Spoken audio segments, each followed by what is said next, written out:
Hello everyone, welcome to my YouTube channel Nariyal English classes. Nariyal English classes में आपका स्वागत है। Today in this video you will learn some important questions of the lesson landscape of the soul, and these questions mostly appear in the final exam. So let us discuss them one by one. Our first question is, contrast the Chinese view of art with the European view of art. तो contrast का मतलब होता है comparison करना, तुलना करना। तो यहाँ पर आपसे ये पूछा गया है कि चाइनीज व्यू ऑफ आर्ट जो है वो यूरोपियन व्यू ऑफ आर्ट से किस तरह अलग है। तो पहले बात करते हैं चाइनीज व्यू ऑफ आर्ट की। This art is an essence of inner life and spirit.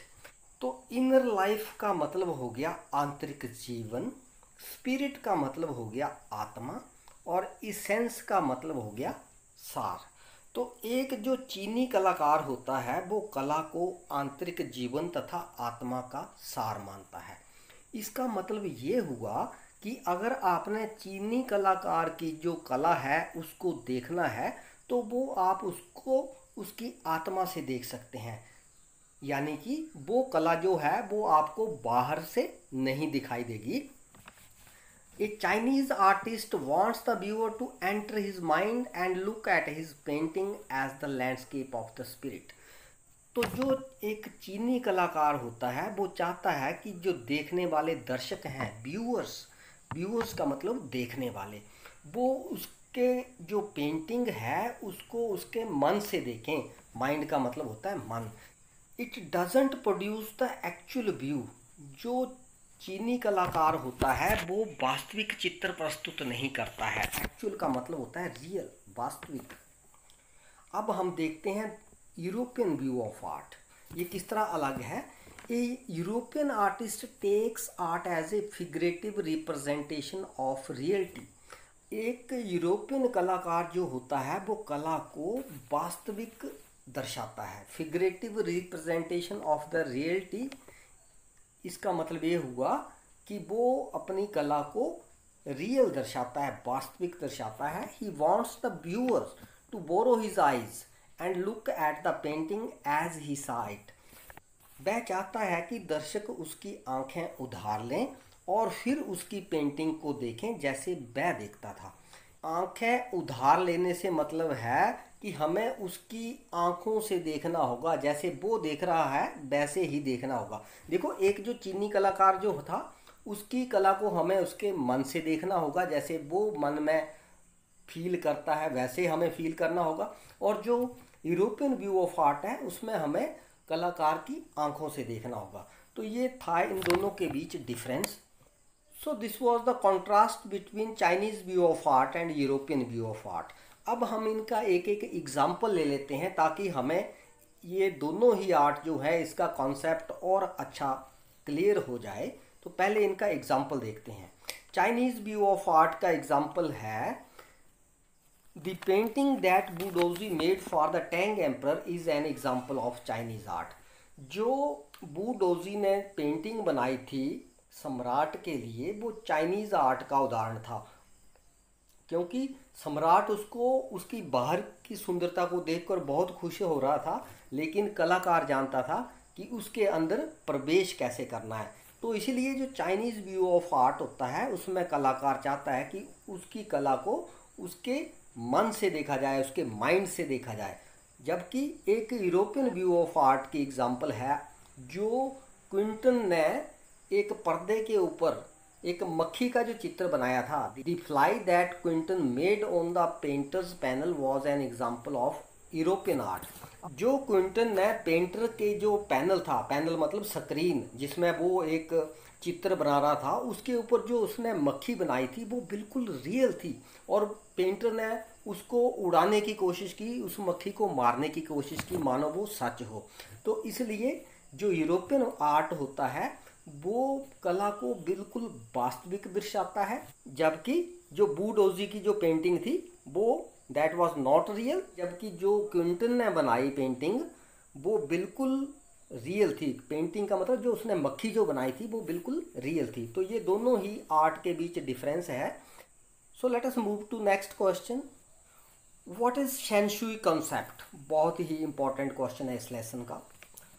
शेनशुई is a Chinese word. मैंने जो पहले वीडियो बनाए हैं इस लेसन के उसको आप देखिए, उसमें मैंने डिटेल से ये बताया है शेनशुई के बारे में। तो शेनशुई जो है वो चाइनी भाषा का शब्द है। इंग्लिश का जो वर्ड है आपका लैंडस्केप, उसको चाइनी भाषा में शेनशुई कहते हैं। और शेनशुई को फिर से बताया गया है कि शेनशुई का मतलब होता है यंग इन। शेनशुई को चाइनी भाषा में यंग इन बोलते हैं, और यंग का मतलब होता है माउंटेन और यिन का मतलब होता है water. So young means mountain which is vertically towards heaven and is stable, warm and dry, and it stands for the masculine aspect। young किसको कहेंगे हम, ये एक पुरुष के लिए इसको हम कंसीडर कर रहे हैं, दैट इज मैस्कुलिन एस्पेक्ट। और yin जो है which is water which rest horizontally on the earth and it is fluid moist and cool. तो ये फ्लूइड होता है, तरल पदार्थ होता है और बिल्कुल नमी युक्त और बिल्कुल ठंडा होता है। It stands for feminine aspect. तो जो आपका यिन है जिसको आप वाटर कह रहे हैं, इसको हम फीमेल से कंसीडर कर रहे हैं, feminine aspect. In the Asian painting there is also a third element. अब यहाँ पर एक थर्ड एलिमेंट का भी जिक्र हुआ है जिसको हम वाइट स्पेस कहते हैं। It is middle wide where the interaction takes place.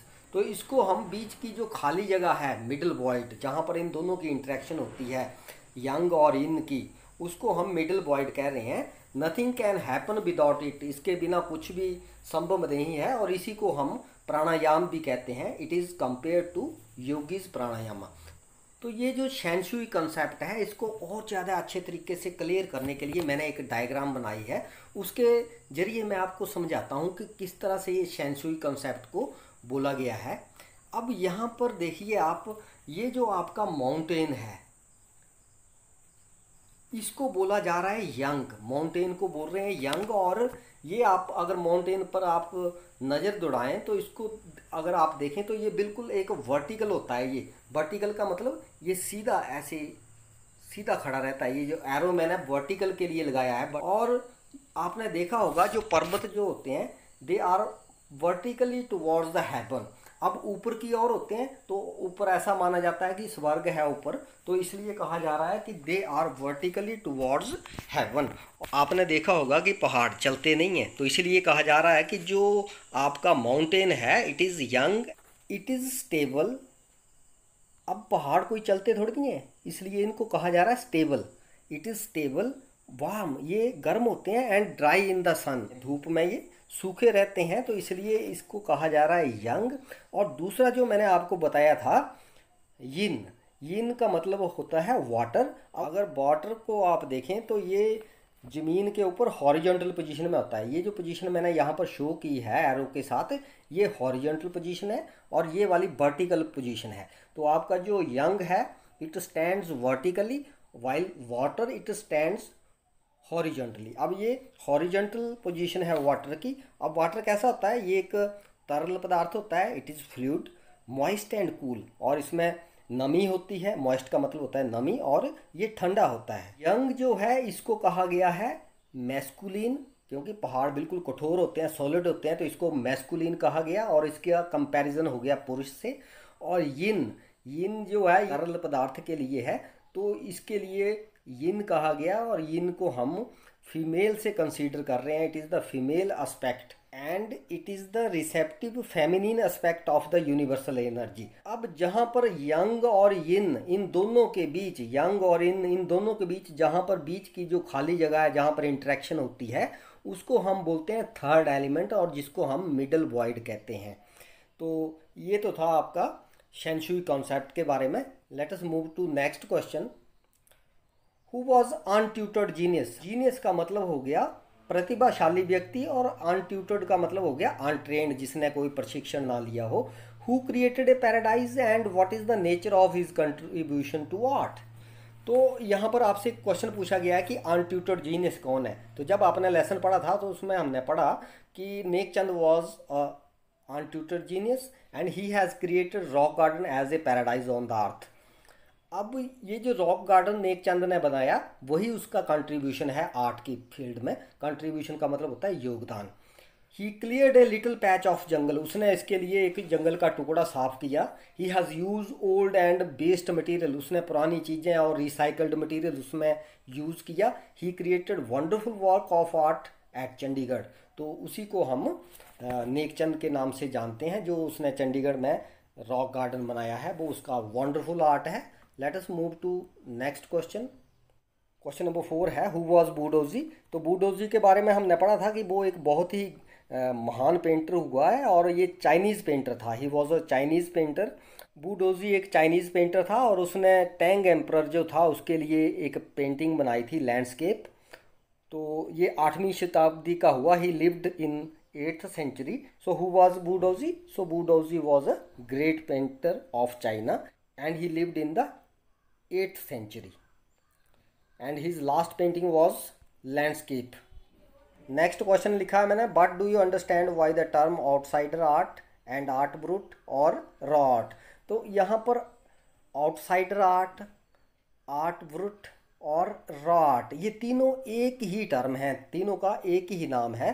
तो चाहे आप इसको आउटसाइडर आर्ट बोल लो, चाहे आर्ट ब्रूट बोल लो, या चाहे रॉ आर्ट बोल लो, एक ही बात है। तो आउटसाइडर आर्ट किसको कहेंगे? Outsider art is the art of those people who have received no formal training. ये उन लोगों की कला होती है, उन लोगों का आर्ट होता है जिन्होंने कोई प्रशिक्षण नहीं लिया होता है, जो कि अनट्यूटर्ड होते हैं। और they can work with anything and everything, किसी भी चीज़ के साथ वो काम कर लेते हैं। It means they use recycled material. तो इसका जो बेस्ट एग्जांपल है आउटसाइडर आर्ट का वो आपका रॉक गार्डन है। So the rock garden eight Chandigarh is the best example of outsider art in India. Next question is what is the biggest reward for Nek Chand. अब नेकचंद के लिए जो सबसे बड़ा इनाम क्या है? तो नेकचंद ने कहा था कि जब लोग मेरी कला को देखते हैं और खुश होते हैं तो वही मेरे लिए सबसे बड़ा इनाम है। So according to Nekchand, to watch people seeing my creation and enjoy my art is the biggest reward for me. So these were the important questions of the lesson Landscape of the Soul. I hope you all have understood it. So this finishes my today's video. I hope you will like this video. So keep watching and sharing my videos. Thank you.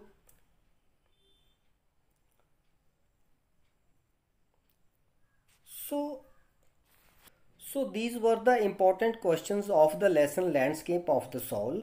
I hope you all have understood it. And if you haven't subscribed to my YouTube channel yet, then subscribe it right now to get my all latest videos.